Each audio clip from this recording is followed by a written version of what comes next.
It's the 29th of the first month of 1439.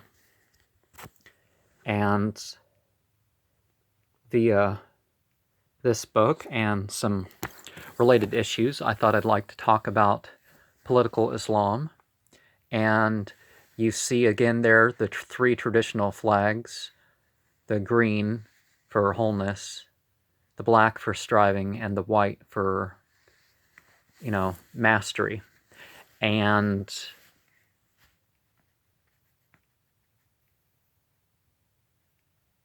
those are the traditional examples, these three plain colors of flags. But they had no religious sayings on it because you do not take those out to war. So anybody claims there's some sort of Islamic State or something like this, and they have La ilaha illallah Muhammad Rasulullah or something on their flag that's religious, they're not a Muslim state. Because these flags are going to be taken into hostile territories. It's one thing having a banner up in your house, or you take a banner to a parade of, not a protest. Protests, particularly nowadays, have problems. But now,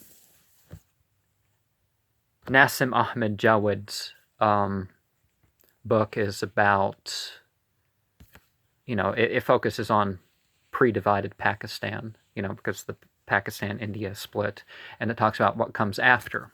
And it talks about the difference between the opinions or perceptions of the difference between the professionals and the so-called religious scholars. Some of them are, some of them aren't, but that's another issue. So political Islam involves the social, political behavior. Well, political is a division of social behavior, because after all, mythology has four categories, and one of them is the sociological function. So, being a path of wholeness, an expression of wholeness, you'd expect it to have a political view. But there's plenty of ideas that have partial linking to Al-Quran and the sayings of the Prophet, but not full agreement with it. If love of your country, your genealogy, your tribe, your region, whatever, is part of faith, that doesn't mean nationalism or ethnocentrism or racism or anything like this. This is, so you'd have a sort of so-called secular historian that tracks the genealogies and the histories of the tribes and stuff like this. Abu Bakr was good at that. He was the person known for that. But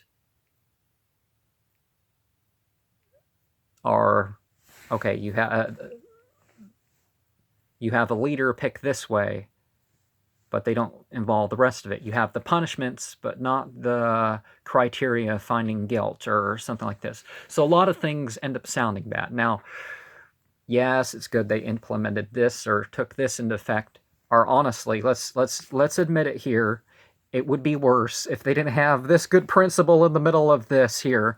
Pakistan has some items in terms of its governmental structure. If they ever followed them, then it would be an Islamic State. But the scholars particularly know better. But the scholars are less likely to think it's a Muslim country, and less likely to think that there's now other areas there may be some difference, that something's completely un-Islamic. The general people are far more likely to be confused, to think, oh, it happens in a Muslim majority country, so therefore it's Islamic, whether or not it's in accord with Al-Quran and the teachings of Prophet Muhammad ibn Abdullah. So there's various issues like this involved. Economic justice, the uniqueness of Islamic governments, the necessity of religious and other sorts of freedoms. This is more common amongst the religious scholars than the general people. Not the economic side, though. The economic side, as a rule, the people who are considered religious scholars are better off in terms of their values. But the economic justice is more important to the general people, so they're more focusing on it. because they don't want, obviously the requiring alms to go off to some clergy or something like this. The clergy are less likely to oppose that. Voluntary spending for houses of worship and stuff like this. They may teach that, but they're more likely to throw something else in.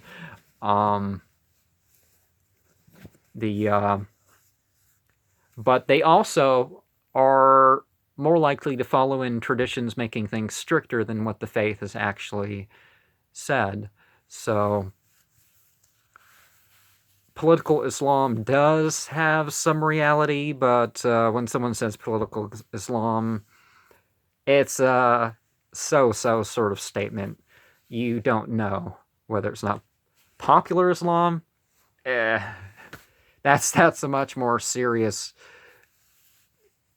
claim in terms of falsehood that just gets lumped in. These things don't really get the strength. Well, Christianity, you worship Jesus, and then, then it doesn't matter what you do per se. It doesn't have the correct view. But constitutional democracy, very important, more important in terms of the religious scholars of Pakistan and other places. I don't know. Maybe there's something else I should be thinking of, but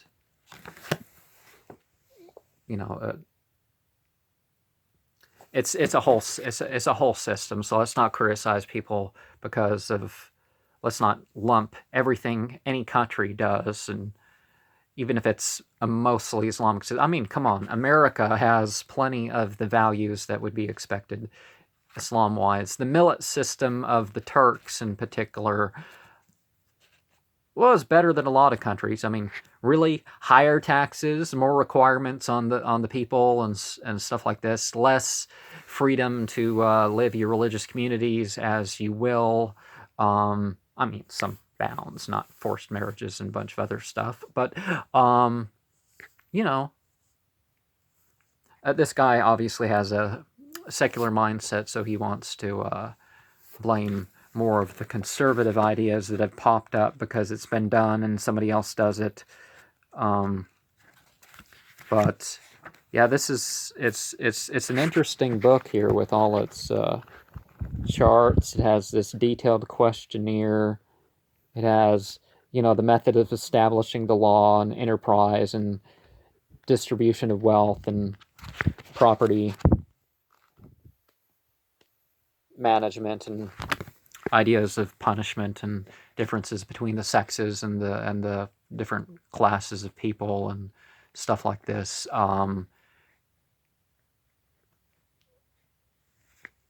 So beware of these differences in terms of popular and political and what's really part of a movement, because Islam is submission, surrender. It's not just what some sheikh said. Sharia is not something decided. Sharia is Arabic and Hindi based and Sanskrit based words.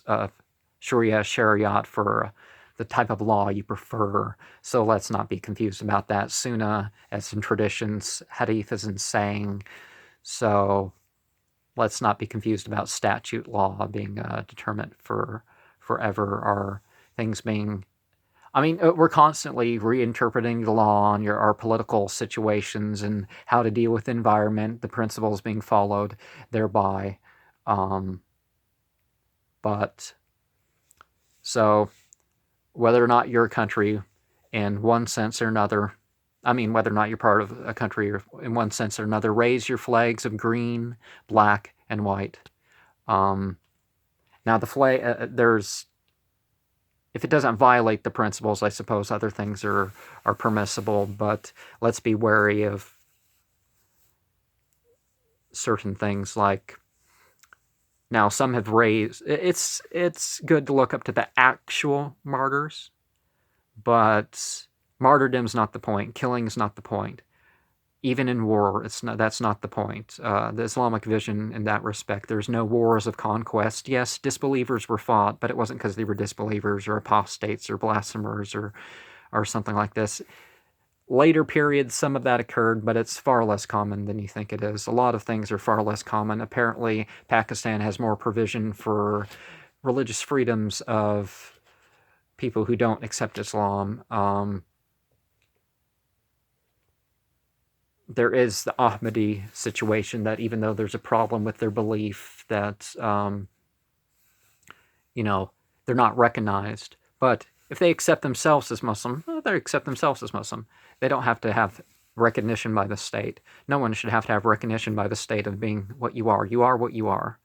Your political activity, your your other social activity, that is what it is. You're surrendering to some sort of principle or a jumble of ways, and it's good to admit that, and it's good to refine that. And I've rambled here, but literally there's an ocean. Anything good or true about any system, it's in here somewhere. And no one's proven me wrong. Anything bad, anything